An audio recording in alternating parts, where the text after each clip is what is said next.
Baykar, Türk savunma sanayindeki dönüşümün en önemli simgelerinden. Harp sahasında paradigmaları değiştirecek kadar büyük başarılara imza atan çok değerli bir marka. Ancak bu kez Baykar'ı ne insansız hava araçlarıyla ne kendi imkanlarıyla geliştirdikleri akıllı mühimmatlarla anıyoruz. Baykar'ın İtalya'da satın aldığı ya da ortaklık imzaladığı şirketler hepimizin malumu. Peki ne oldu da dünyanın halihazırda en büyük İHA SİHA satıcısı konumundaki Baykar yabancı firmalarla böyle adımlar attı? Gökyüzünün Ferrari'si olarak kabul edilen havacılık firması Piaggio ya da dünyanın kendi alanında en önde gelen firmalarından olan Leonardo ile yapılan işbirliği. Tüm bunların ne anlama geldiğini anlattığımız yeni videomuzla karşınızdayız.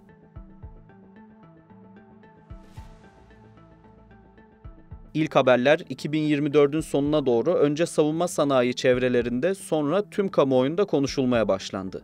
Türkiye'nin gururu Baykar, İtalya'da bir havacılık firmasını satın alacaktı. Elbette isim uzun süre saklanamadı. Çok geçmeden önce İtalya, sonra Türkiye tarafından açıklamalar geldi. Baykar sadece İtalya'nın değil, dünya havacılık tarihinin de en önemli oyuncularından biri olan Piaggio'yu satın alacaktı. Konu elbette sadece Baykar ve İtalyan firma arasında kalmadı. İşin içine önce alt seviyede bürokrasi girdi. Sonra iki ülkenin bakanları bir araya geldi ve günün sonunda Cumhurbaşkanı Erdoğan'la İtalya Başbakanı Meloni'nin ikili görüşmelerinde de bu satış ele alındı. Nihayetinde 2025 yılının ilk yarısı sona ererken resmi imzalar atıldı ve Piaggio resmen Baykar'ın oldu. Videonun başında da bahsettik. Madalyonun bir yüzünde Piaggio, diğer yüzünde Leonardo var. Biz önce Piaggio ile başlayalım ve şirketin bugüne kadar neler yaptığına kısaca değinelim. Piaggio 1884 yılında İtalya'nın Cenova şehrinde kuruldu. Tarihten de anlayacağınız üzere ilk işleri havacılık değildi. Okyanusları aşan yolcu gemilerinin kritik donanımları Piaggio imzası taşıyordu. Denizcilik elbette ulaşımda ana unsurdu. Ancak o yıllarda İtalya'da demiryolu taşımacılığı da büyük bir ivme kazandı. Şirket yöneticileri bunun geçici bir durum olmadığını hızla kavradı ve onlar da bu işe yönelip pastadan kendilerine düşen payı almanın hesabını yapmaya başladı. Denizciliğin ardından demiryolunda da bir şekilde kendine yer bulan Piaggio hızla büyüdü ve ulaşım sektöründe ana aktörlerden biri haline geldi. Elbette dünya yerinde durmuyor, teknoloji şimdiki kadar hızla olmasa da yine de bir şekilde gelişiyordu. Bu gelişim farklı alanlarda dönüşümleri beraberinde getirdi. Nihayetinde de dünyanın önde gelen ülkelerinin havacılık yarışı başladı. Piaggio'nun havacılıkla tanışması 1915 yılına kadar dayanıyor. Ancak kısa sürede bu denli farklı alanlarda boy göstermek kolay değildi. Bir de havacılık bambaşka bir dünyaydı. Şirketin ilk çalkantılı dönemlerini bu süreçlerde yaşaması tesadüf değildi. Çünkü ikisi yeni olmak üzere farklı alanlarda çok büyük küresel şirketlerle rekabet etmek zorundaydılar. Yine de bu zorlu dönem onları pes ettirmedi. Bir yandan zorluklarla boğuşup diğer yandan uçakları üretmeye koyuldular. Piaggio zorlu virajlardan geçiyordu. Ancak dünyanın hali de farklı sayılmazdı. Önce Birinci Dünya Savaşı, ardından İkinci Dünya Savaşı ile küresel düzen bir anda değişti. Piaggio her iki savaş içinde çok sayıda uçak üretti. Bu uçakların bir kısmı prototipten öteye geçemedi. Ama üretilen bazı uçaklar İtalyan hükümetinin dikkatini çekti. Adını sonralarda sıkça duyuracak olan P-108 işte bu dikkat çeken tasarımlardan biriydi.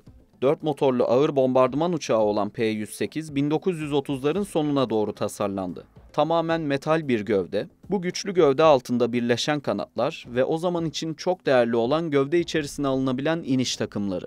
Aslında o yıllarda 4 motorlu ağır bombardıman uçaklarına hem İtalya hem de Almanya'da ihtiyaç duyuluyordu. Bu nedenle iki ülkenin de hava kuvvetleri P-108 sipariş etti. Uzun menzili ve daha çok bomba taşıyan yapısıyla öne çıkan P-108, Almanya ve İtalya için ilaç gibi geldi.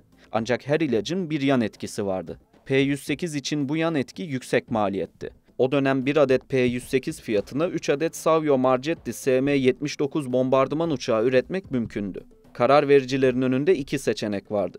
Yüksek maliyetli ancak yıkıcı bir güç mü yoksa düşük maliyetli, daha hızlı üretilebilen ve doğrudan sahaya sürülebilecek bir uçak mı? Kurmaylar ikinciyi, yani ucuz, hızlı ve kolay üretilen modeli seçti. Bu nedenle az sayıda P-108 hizmete girdi. Savaştan sonra Piaggio'nun ürettiği en önemli uçak Piaggio P-149 oldu. Alman Hava Kuvvetleri bu uçağı da beğendi ve 76 tane satın aldı. Uçağı kullandıklarında ne kadar doğru bir karar verdiklerini anladılar.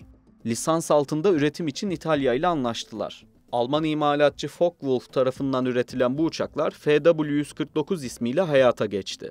Sonraki yıllarda Almanya başta olmak üzere çok sayıda ülke P-149'u eğitim uçağı olarak kullandı.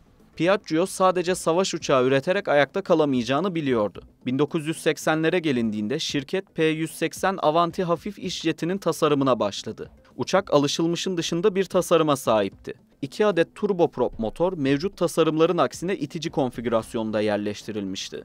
Pervaneler öne değil arkaya bakıyordu. P-180 Avanti ilk uçuşunu 23 Eylül 1986 tarihinde yaptı. 1990'da hem Amerika hem de İtalya'da gerekli tüm sertifikalar alındı. Her ne kadar sertifikasyon tek pilot için olsa da aslında 2 pilotla uçmak da mümkün. Yolcu kısmına ise 7 kişi binebiliyor. P-180 Avanti'nin en büyük özelliği dünyanın en hızlı pervaneli uçağı olmasında yatıyor. Ki ona gökyüzünün Ferrari'si denmesinin altında da bu yatıyor. P-180 Avanti, turboprop motora sahip olmasına rağmen turbofan motorlu uçaklar kadar hızlı gidebiliyor. Burada önemli bir detay daha var. Bunu yaparken de son derece yüksek bir yakıt ekonomisi uyguluyor. Hal böyle olunca P-180 Avanti yüksek yakıt verimliliği ve yüksek seyir sürati nedeniyle hem sivil hem de askeri pazarda kendine yer edindi. Yıllar içerisinde daha gelişmiş bir versiyonunu yapmak ihtiyaç haline geldi. Gelişmiş elektronik sistemler ve yeni motorlar eklenerek ciddi bir güncelleme yapıldı. Ve bu yeni uçağa P-180 Avanti 2 ismi verildi. İlginç bir şekilde Piaggio P-180 Avanti 2 askeri kullanıma da girdi. Bunun için de kısa bir parantez açalım. Askeri model Evo Artı ismiyle biliniyor. Piaggio Evo Artı üzerinden çok rollü bir karakol uçağı geliştirmek istiyor. Bu model kısaca MPA olarak isimlendiriliyor. Daha güçlü motorlarla ve daha gelişmiş aviyoniklerle donatılması planlanıyor. Daha yüksek yakıt kapasitesine sahip olan MPA'da Saab imzalı görev yönetim sistemi kullanılması düşünülüyor. Eğer işler planlandığı gibi giderse P-180 Avanti hem deniz karakol uçağı, hem sinyal istihbaratı uçağı, hem de keşif uçağı olarak kullanılabilecek. Piaggio'nun P-180 Avanti üzerinden geliştirdiği bir başka askeri platform P-1HH Hammerhead. Bu platform için basitçe Avanti 2 gövdesine sahip insansız hava aracı diyebiliriz. Ki insansız hava aracı kelimesini duyunca sizin de aklınızda Baykar tarafı ile ilgili bir ışık yandı diye düşünüyoruz. Devam edelim. Aviyoniklerini yine İtalyan bir marka olan Leonardo'nun ürettiği Hammerhead 500 kilogramdan fazla silah taşıyabiliyor. İtalyan Hava Kuvvetleri bu platformlardan 6 adet istedi. Birleşik Arap Emirlikleri'nin 8 siparişi olduğu da açık kaynaklara yansıdı. Kollar sıvandı.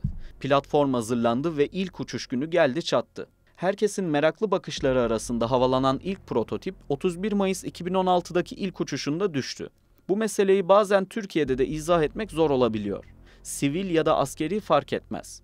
Gelişmiş bu tarz platformların testler sırasında düşmesi, işin sarpa sarması çok da olağan dışı değil. Önemli olan hatalardan ders alıp yola devam edebilmek. Mühendisler kazanın hemen ardından yeni bir prototip üzerinde yoğunlaştı ve ikinci uçuş yaklaşık 1 sene sonra başarıyla tamamlandı.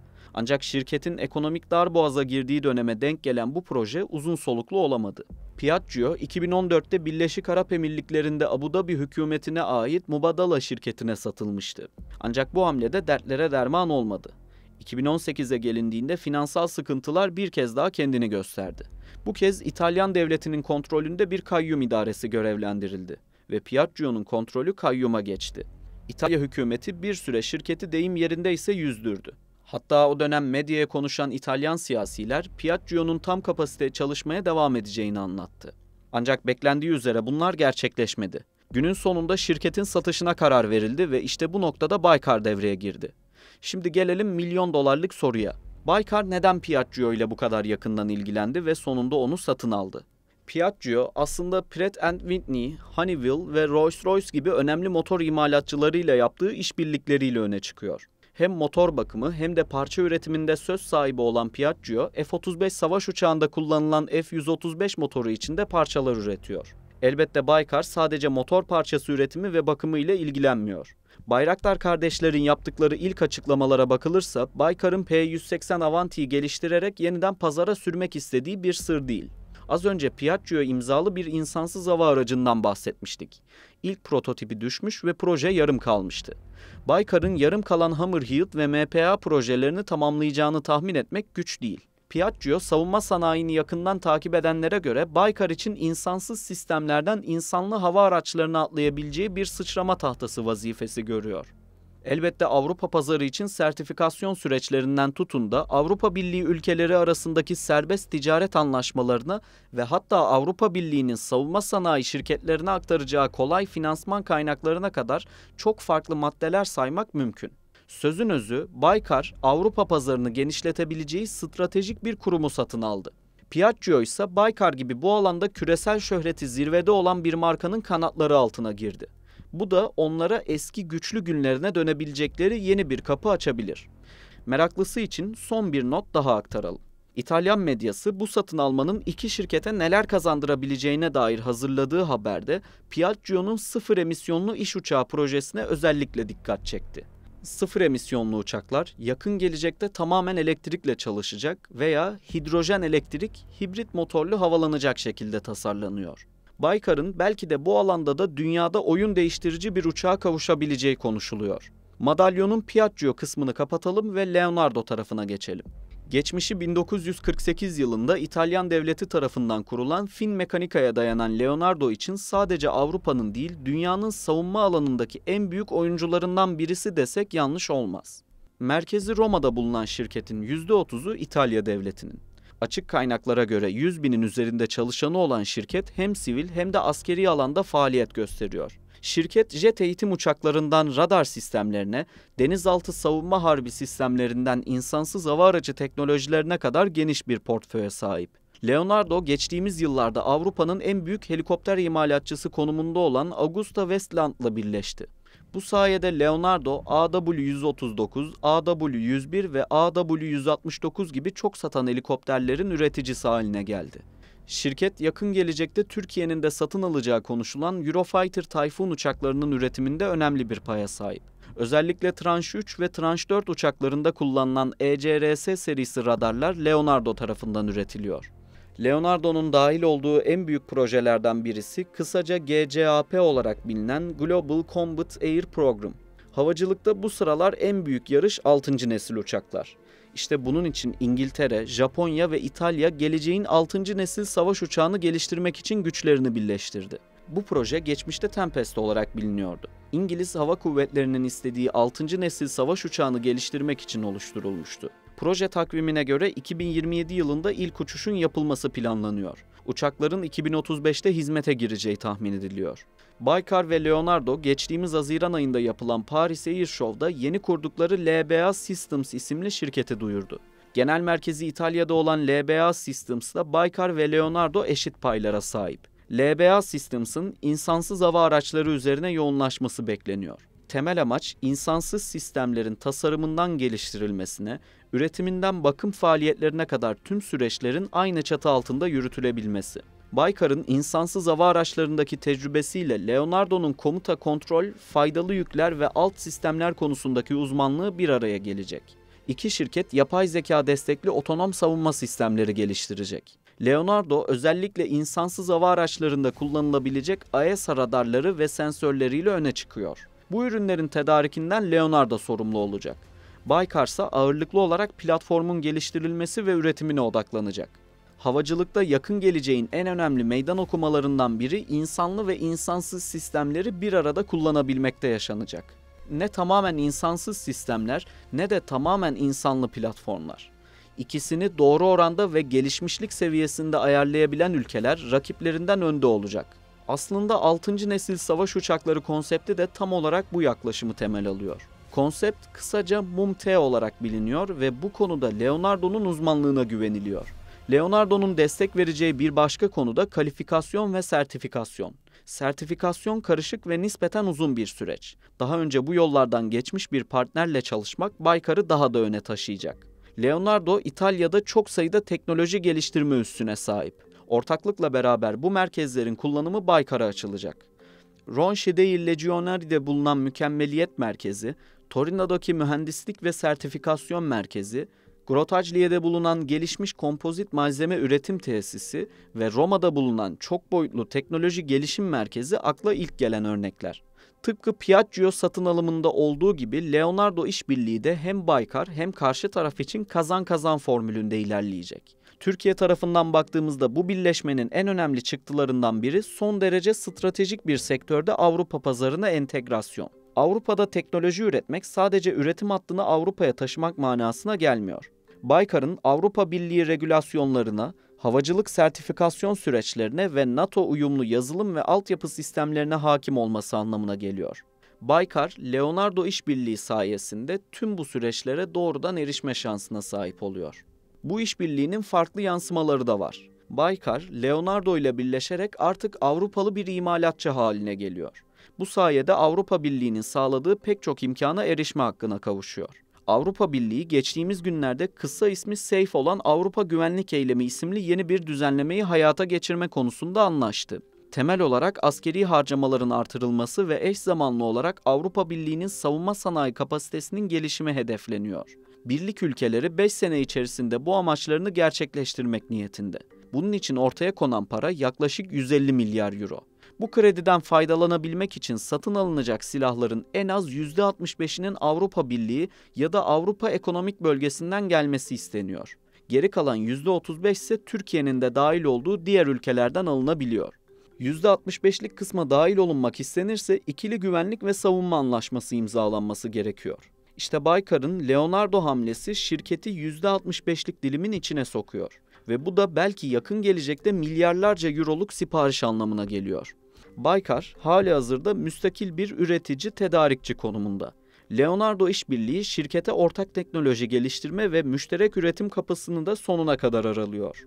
Bu durum, arka planda Türkiye'nin küresel savunma sanayi sahnesinde daha stratejik bir rol üstlenmeye başladığının somut göstergesi olarak yorumlanıyor. Baykar-Leonardo birleşmesini anlatıp da Kızıl Elma'dan bahsetmemek olmaz. Leonardo'dan gelecek olan AESA radarlar, elektronik harp sistemleri ve elektrooptik sistemlerle Kızıl Elma'nın ciddi bir kabiliyet kazanacağı açık. Baykar için aslında bu bir dönüşüme de işaret ediyor. Çünkü sadece platformu üretmekle kalmayıp onun radarından yazılımına kadar tüm ekosistemi kontrol edebilecek bir boyuta geçiyorlar. Bu birleşme elbette Leonardo için de son derece önemli kazanımlar sağlıyor. Baykar tarafı hızlı, ucuz, etkin ve seri üretimde dünyanın en iyilerinden biri. Ayrıca sorunlara karşı son derece esnek bir yapıları var. Takılıp kalmıyor, sürekli ilerliyorlar.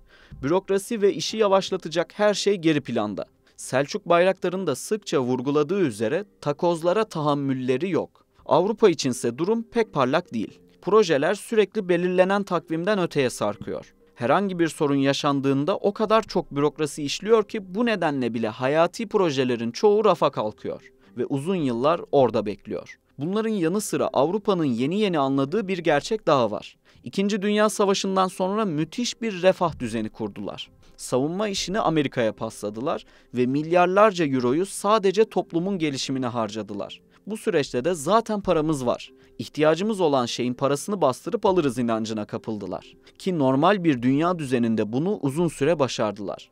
Ancak o eski düzen artık yok. Savaş Avrupa'nın kapısına dayandı. Amerika savunma konusunda Avrupa'yı daha fazla sırtında taşıyamayacağını açıkça söyledi. Ve parasını verseniz de artık bazı sistemlere sahip olamıyorsunuz. Uzun lafın kısası, Avrupa zaman içinde neyi nasıl yapacağını unuttu. Şimdi bunu yeniden kazanabilmenin ve eski güçlü günlerine dönebilmenin planlarını yapıyor. Tam da bu nedenlerle Baykar'la işbirliği Leonardo için de son derece kıymetli. Baykar'ın iş modeli Avrupa'da yüksek maliyetle geliştirilen projelere alternatif olabilecek cazip bir örnek sunuyor. Kısa sürede prototip ortaya koymak, hızlı test süreçleri ve düşük maliyetli üretim Leonardo gibi büyük oyuncuların kendi sistemlerini optimize etmesi için önemli bir fırsat. İki şirketin de faydasına olan bir başka konuysa ihracat sinerjisi.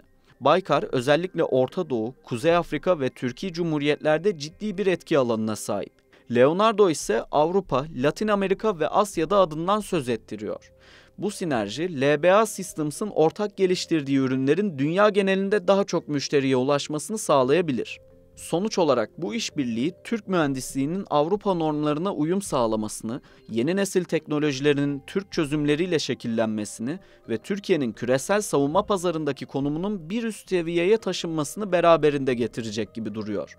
Baykar artık sadece bir insansız hava aracı üreticisi değil, Avrupa'nın merkezinde teknoloji geliştiren, sivil ve askeri havacılıkta yeni normlar oluşturan bir sistem üreticisine dönüşüyor. Leonardo ile yol arkadaşlığı sadece bugünün değil, geleceğin savaş ve savunma doktrinlerini de şekillendirecek kapasitede. LBA Systems, Türk mühendisliğinin dünya vitrininde hak ettiği yeri almasının en somut adımı olabilir. Baykar'ın İtalya'daki çıkarmasına yönelik bizim söyleyeceklerimiz şimdilik bu kadar. Sizce Türk savunma sanayi firmalarının batılı ülkelerle işbirliği doğru mu? Çünkü bu anlaşmalar kamuoyuna duyurulduğunda bilgilerimizi ele geçirecekler yorumunda bulunanların sayısı hiç de az değildi.